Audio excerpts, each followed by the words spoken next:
Hey everybody, how's it going? Got a package in the mail today. I know what it is. I'm pretty excited about it, so I'll show you guys.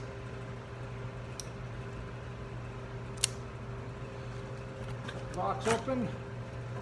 Hopefully everything's here and everything's all right.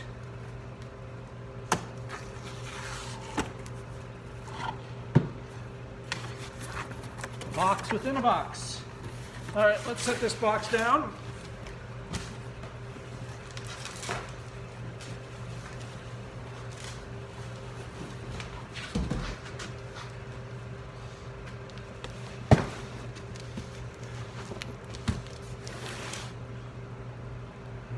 Reboot RBC 4500, good quality.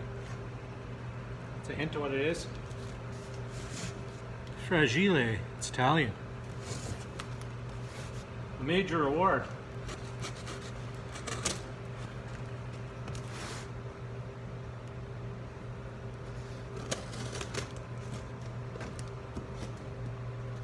For those of you that don't know what that's from, the Fragile, it's Italian. It's from the movie A Christmas Story, when his father wins a major prize in a contest, and he thinks it's a bowling alley, but when it arrives, he sees it marked fragile in the crate and says, "Ooh, Fragile, must be Italian." So anyway, that's where I get that from. Ooh, a piece of foam. Just what I've always wanted. And another box within the box. Boy, they don't make getting this apart easy. Okay, I don't know what's in there yet. We'll leave it for now. This is the prize. Ta-da!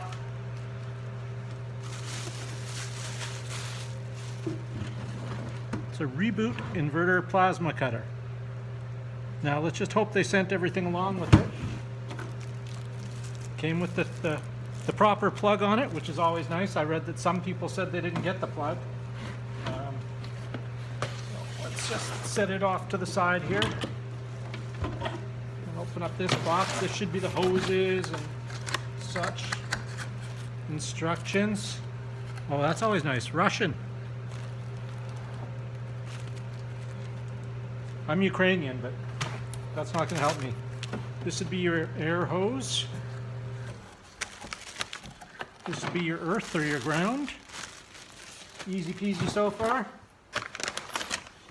Let's see. Teflon tape, some barbs and hose clamps for the air hose. Okay. Let's see what's in here. Oh, this would be your pneumatic component, they call it. Or an air regulator filter.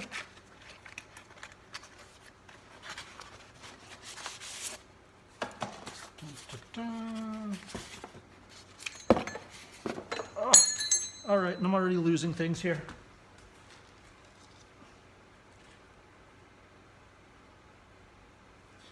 All right, let's hold on here. Let me pause this and I'll have to hunt this down. Just a second. I'm back. I found it. This is what dropped. This is the mount. Also found while I was down there the collet that I dropped the other day. This, I swear, under this workbench is like the Bermuda Triangle. Once something goes down there, it's never seen again. Okay, so this is the gauge, which will mount on one of these somewhere, somehow. I'll figure it out eventually. I'll have to read the instructions. This is one I will have to read the instructions for because I have no clue what I'm doing. I do know that the earth clamp goes in. It's clearly marked here. Everything's marked. All right, well, let's have a look at the instructions here. What have we got for directions?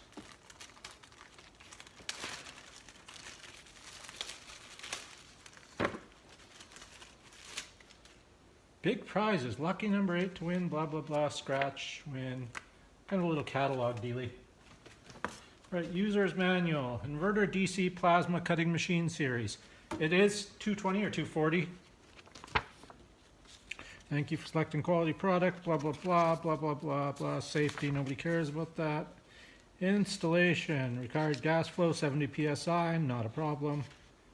Input plug, got that already hooked up, we're good there. Uses high frequency gas connection, supply machine with clean compressed air or nitrogen. Supply 60 psi, flow rate, blah blah blah blah blah. Okay.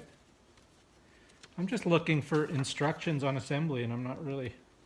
Oh, there we go. Hey, ooh. Okay. So this, the gauge would go into that little plug. Output, input. Regulator, 1-1. You'll see it open the carton. Part supplied along with the machine. You'll see after open carton 1-1, this turn will fix side air in, other side for air compressor. Other side of hose into air compressor. So the in go there. In and out. I assume the output would be the output to the inverter.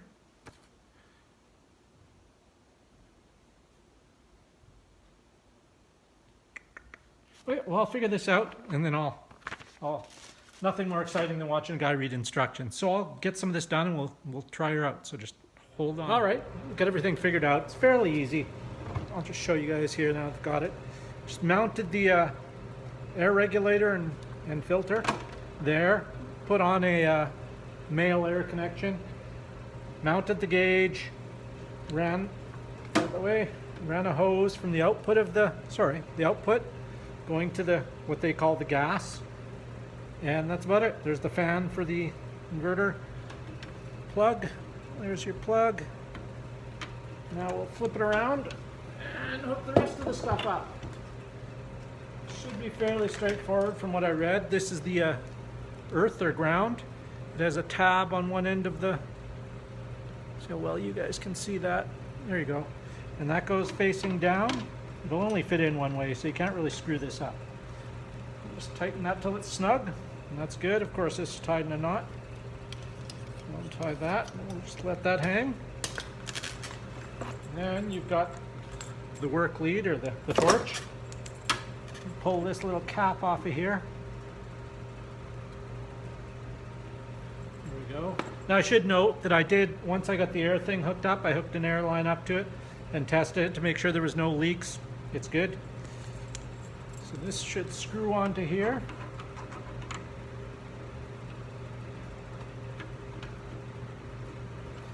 And that'll be where your air comes out. Let's see if hand tight's good enough, I don't know. This is your electrical cable. And it too will only fit one way, so you can't really screw that up either. Tighten that on. And we should be good to go. So what I'm going to do is clean up a little bit here. I'll move it over to the welding table over there and find something to cut. We'll try it out. Be right back. All right, so I've got it sitting on my welding cart with the old flux core welder. I really use that thing probably most of the time for just tacking stuff and quick welds. The bonus is the cart I made for it years ago, like 20 years ago. It's big enough to hold this little plasma cutter. And it's a fairly small plasma cutter. It probably weighs about 25 pounds. So I got the air hooked up to it. We'll flip the switch on the back. I had to run an extension cord for it. I've got a big welding extension cord down there, you can see. So we'll just reach behind, give the old reach behind, flick it on. So this is your air control. It controls how long the air stays on after you let off the trigger. I've got it set midway because I don't know what I'm doing. You turn it like right off and it's almost instantaneous or longer. And probably if you're using thicker material, you'll want it to blow longer to clear out the slag, whatever it is. We'll set it about there. We've got the amp set at, let's just start at 35. Very sensitive little dial. I don't know, 35.4, close enough. We'll move you guys over here so you can see what I'm cutting. It's just a piece of scrap, 1/4 inch steel. You can see I did a little test run on it. Set this, put putting my gloves on. I don't know if I need them, but I don't want a piece of hot metal splashing back at me and burning my hands. They're scarred enough. I do have my welding helmet on so I can see what I'm doing. So let's just hope you guys can see what I'm doing too. Anyway, here we go.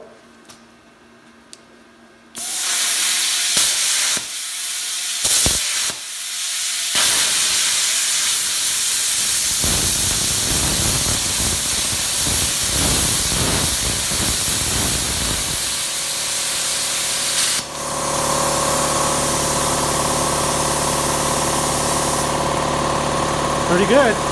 That was just freehand, so it's not very straight. Let's try cutting an S or something. Sorry, the compressor's running.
Shut the compressor off. Shut that off. It has its own fan that keeps running, I imagine, until it's cooled. Let's pick up these pieces we cut. Now, admittedly, I have no idea what I'm doing, so these pieces are a mess. But you can cut shapes. You can see the thickness there. This is very, very hot. Now, I'm sure someone with more knowledge, keep in mind, these are the first 3 cuts I've done with this thing. So, I don't know. I'm pretty pleased with it. Not bad at all. I'm sure, I wonder if I do more amps and more air, if it'll blast a cleaner cut. Let's give it a quick try before I shut everything off. Let's run. Okay, we're on. Get the old brain bucket on.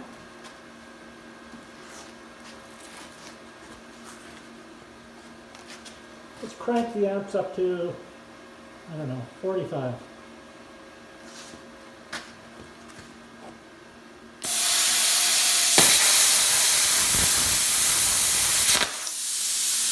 Yeah, it cuts through that like butter.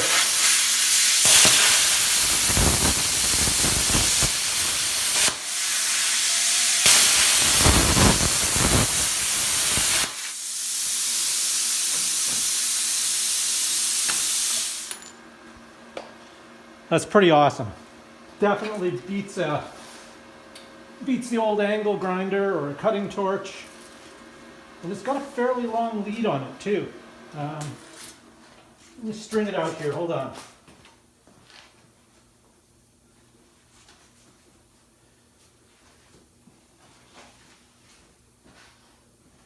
Yeah, that's about an 18-foot lead, which is pretty good. And you can see there's the consumable end of the torch. You got to be careful not to touch the torch to the work. Again, this is my first time cutting anything, so it ain't going to be that hot. Let me try something with a ruler type something to guide it and see how straight a cut I can do.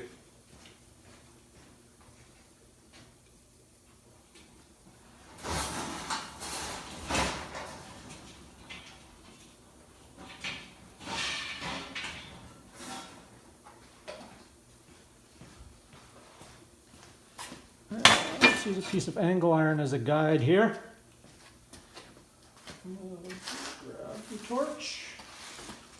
clicker back on.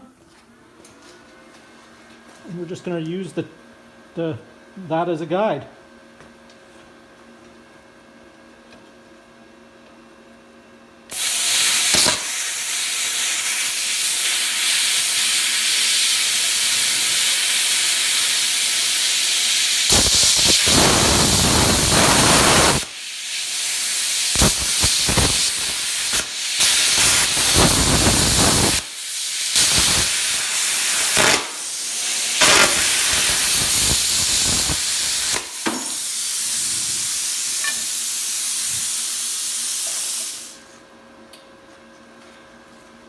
Okay, shut it off.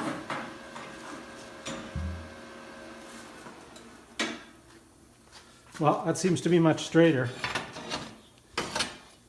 Take the ground off. Just clap that on there for now. Yeah, she leaves some slag behind, but I think that's more operator error than the torch itself. It works anyway. That's all I want to know for now. Now I'll practice using it some more, but everything works. So, excellent. There you go. So I will be doing obviously a long-term review on it once I've had a chance to use it some more, which I will have a chance to use it in the very near future. So I plan on building a hutch for that. Angle iron frame and sheet metal sides. Yeah, so that's it. Easy peasy Japanesey.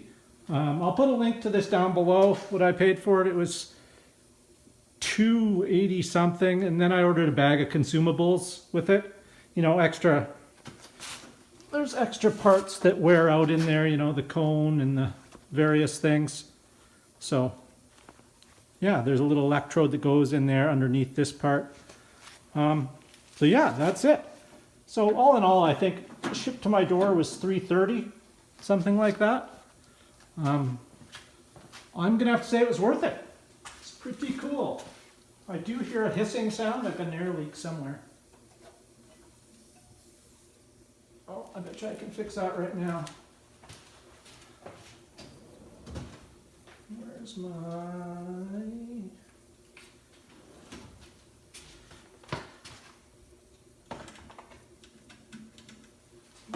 size? 6.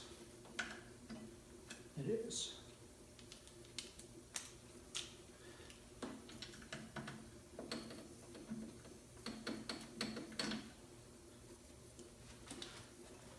Just a second here.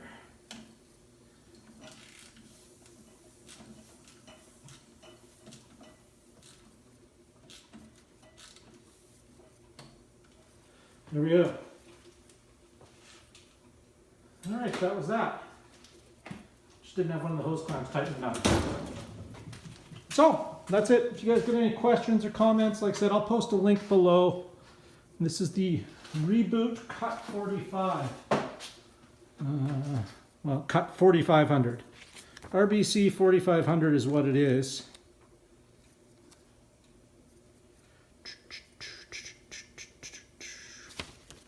Simple machine, not much to it. You're just cutting with electricity instead of gas and fire. So that's it. Thanks for watching. Take care. Like I said, if you got any questions or concerns or comments, leave them down below in the comment section and I'll answer them. All right? Take it easy. Bye.